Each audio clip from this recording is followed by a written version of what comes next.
साथियों, आपका स्वागत है।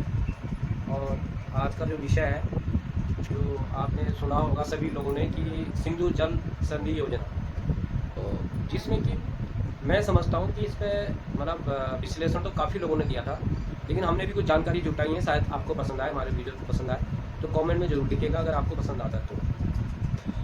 साथियों, सिंधु जल संधि योजना है क्या? सबसे पहले हमें इसको समझना चाहिए। तो जो हमारे को मालूम है या हमारे संज्ञान में है कि जो भारत से 6 नदियां जाती हैं पाकिस्तान को सीधी, जिनमें कि सतलज नदी और ब्यास है, राबड़ी है, चिनाब है, झेलम और इंडस, ये 6 नदियां। अब इनका बंटवारा हुआ 1960 में वर्ल्ड बैंक के द्वारा, जो मदेश था वर्ल्ड बैंक था। बंटवारे के अंदर जो हुआ वो थोड़ी गड़बड़ हुई, जो कि अभी तक हमारे लोग कम लोग समझते हैं। शायद गड़बड़ क्या हुई कि जो 3 नदियां जिनका पानी हमारे देश को जाएगा, जैसे कि सतलज है, ब्यास है, राबड़ी है, इन 3 का पानी हमारे यहाँ आता है। और जो बाकी 3 है, चिनाब, झेलम और इंडस, इनका पानी जाता है पाकिस्तान को। अगर इसका हमने देखा, इसका जो आप अगर देखोगे, इसका जो MAF जिसको बोलते हैं, इसका बहाव, इसका जो फोर्स है, तो उसका अगर परसेंटेज आप देखोगे तो 33% कुल पानी का, जो 3 नदियां हमारे पक्ष में, भारत के पक्ष में आई हैं, तो 33% पानी फ्लो जो है हमारे को मिलता है। और जो नीचे की 3 नदियां, इनका जो फ्लो का है MAF का, तो इसमें 80% पानी पाकिस्तान को जाता है। तो माला माल है पाकिस्तान। अगर ये इसको आप देखा है तो सबसे पहली गड़बड़ तो यहीं कर दी थी हमारे देश ने, जो कि समझौता किया गया। और समझौते में जो बैठे थे पाकिस्तान के जो प्रमुख थे अयूब खान, और हमारे देश के प्रधानमंत्री लाल बहादुर वो जवाहरलाल नेहरू, कांग्रेस के। अब ये जो हुआ है समझौता, तो क्या आप इससे सहमत हैं? जो हमने बताया पहले तो ये बताइएगा आप साथ। दूसरी बात, 1960 से लेकर 1970 तक वर्ल्ड बैंक ने जो समझौता किया, उसमें एक शर्त थी। शायद हमारे देश की जनता को कम पता होगा, या कम लोग जानते होंगे, ये नहीं कि सभी जानते होंगे, लेकिन कम लोग जानते होंगे शायद। वो क्या था, शर्तें क्या थी? जो पहली शर्त थी वो ये थी कि 1,25,000 किलोग्राम सोने के भाव के बराबर आपको 1960 से लेकर 70 तक पैसा देना है पर ईयर। किसको देना है? पाकिस्तान को। क्यों देना है राहुल जी? वो देना है कि जिससे कि वो अपने यहाँ नदियों का मेंटेनेंस कर सके, नदियां बना सके। ठीक हो गया? अब ये होगी बात। अब इसमें सबसे बड़ी बेवकूफ़ी क्या हुई है कि 1960 और 1964 के बीच में कांग्रेस सरकार थी, नेहरू जी इसके नेतृत्व कर रहे थे, प्राइम मिनिस्टर थे। 1964 से 1966 तक शास्त्री जी थे, वो भी कांग्रेस सरकार के थे। और 66 से लेकर 70 तक इंदिरा गांधी जी की सरकार थी। ठीक हो गया? कांग्रेस सरकार थी, इसलिए कांग्रेस ने कभी भी इस संधि का विरोध नहीं किया। अब युद्ध 1971 में युद्ध हुआ, आपको पता है, जिसमें बांग्लादेश बना। 64 में युद्ध हुआ, आपको पता है। उसके बाद में 1999 में कारगिल युद्ध हुआ, आपको पता है साथियों। उसके बाद में 2016 में उरी घर की घटना हुई, जिसमें की फिल्म भी बनी, आपको पता होगा साथियों। अब एक बात बताओ, उस समय सिर्फ 2019 में पुलवामा जो वर्तमान में अटैक हुआ, जिसमें कि हमारे जो प्राइम मिनिस्टर हैं उन्होंने इसका संज्ञान लिया और उन्होंने सबसे बड़ी स्ट्राइक की है। ये शायद कम लोग जानते हैं, जिससे कि पाकिस्तान आज भी बिलबिला रहा है।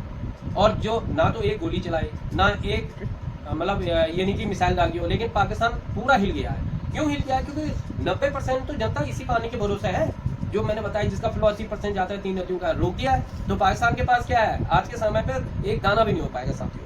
तो सबसे बड़ी बात तो यह है कि जो हमारे देश के प्राइम मिनिस्टर ने बहुत बड़ा निर्णय लिया, जिसे कहते हैं साहसी निर्णय, जो कि आज तक कोई भी सरकार नहीं ले पाई।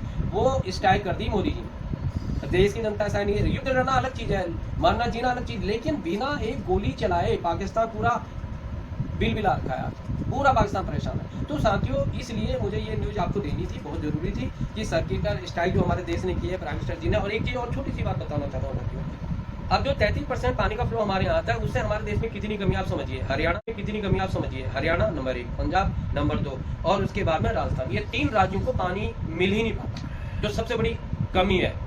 तो अगर ये रुक गया है, सबसे बड़ी बात है। अगर हमारे देश को भरपूर पानी मिलेगा, सब कुछ होगा। तो इसी के साथ मैं, जो हमारे एक साथी हैं रावत जी, जो अक्सर हमारे साथ रहते हैं, तो उनसे आग्रह करूँगा कि भाई आप भी अपने जरा विचार बताइए, जो अभी हम बात कर रहे हैं सिंधु जल योजना पे। रावत जी। बिल्कुल बिल्कुल। आपके चैनल के माध्यम से यही कहना चाहूँगा कि आपने ये तो इंट्रोड्यूस कराई दिया अपने दर्शकों को कि 1960 में जो जल संधि समझौता हुआ था, सिंधु जल संधि समझौता हुआ था, सारी बातें आपने बता दी। मुझे कुछ नहीं कहना है, बस ये कहना है कि जो सिंधु जल संधि समझौता हुआ था, उसमें वर्ल्ड बैंक का कोई बहुत ज़्यादा रोल नहीं है। वर्ल्ड बैंक भारत और पाकिस्तान के साथ समझौता कराने के लिए टेबल पर बैठा हुआ था, मतलब वो एक विटनेस है, जाके बाकी उसके हाथ में कोई रोल नहीं है। और दूसरी बात, बहुत सारे लोग अभी कह रहे हैं कि भाई मोदी जी ने सिंधु जल संधि समझौता जो है ये निलंबित कर दिया है और ये त्वरित कार्रवाई है पहलगाम अटैक की। ऐसा कुछ भी नहीं है।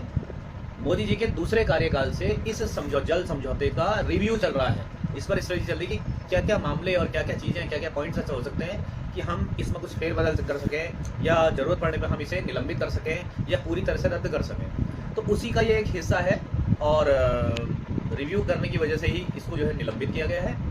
और जो अन्य बात ये है कि इस समझौते के अंतर्गत जो झेलम नदी है और चिनाब नदी है और इंडस वैली से जो पानी बहता है, इनका प्रवाह, धारा प्रवाह बहुत ज़्यादा है।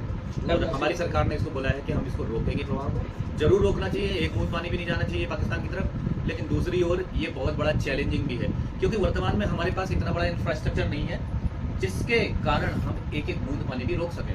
हमें अपना इंफ्रास्ट्रक्चर बढ़ाना होगा और पानी रोकने के साथ साथ पानी के प्रवाह को मोड़ना भी होगा, इंफ्रास्ट्रक्चर डेवलप करना होगा। हाँ, एक चीज़ और है, निलंबन, संधि निलंबन के जो हमें सबसे बड़ा फायदा होगा वो फायदा यह है कि अब हम भविष्य में अपने इस नदियों पर डैम बना सकते हैं, पानी को रोक सकते हैं, पानी को मोड़ सकते हैं। जब तक समझौता चल रहा था हम इस पानी को डाइवर्ट नहीं कर सकते थे, इस पर किसी भी प्रकार का निर्माण नहीं कर सकते। कंडीशन अब हम कर सकते हैं, ऐसा करने से हमें कंडीशन फ्री हो। हाँ, यही मेरा कहना है बस इसमें। तो आप हाँ, तो साथियों, आपने हमारे विचार सुने हैं और मैं समझता हूँ कि अगर आपको ये कुछ हमारे विचारों में नवीनता लगी हो, कुछ नई जानकारी आपको मिली हो, तो हमारे इस चैनल को सब्सक्राइब जरूर करें और बेल आइकन जरूर दबाएं साथियों। और कमेंट बॉक्स में लिखें कि वास्तव में ये बात सही है या नहीं है, सही आपको कितनी पसंद आई है। तो इसी प्रकार से हमारे वीडियो को शेयर कीजिएगा। जय हिंद, जय भारत, वंदे मातरम।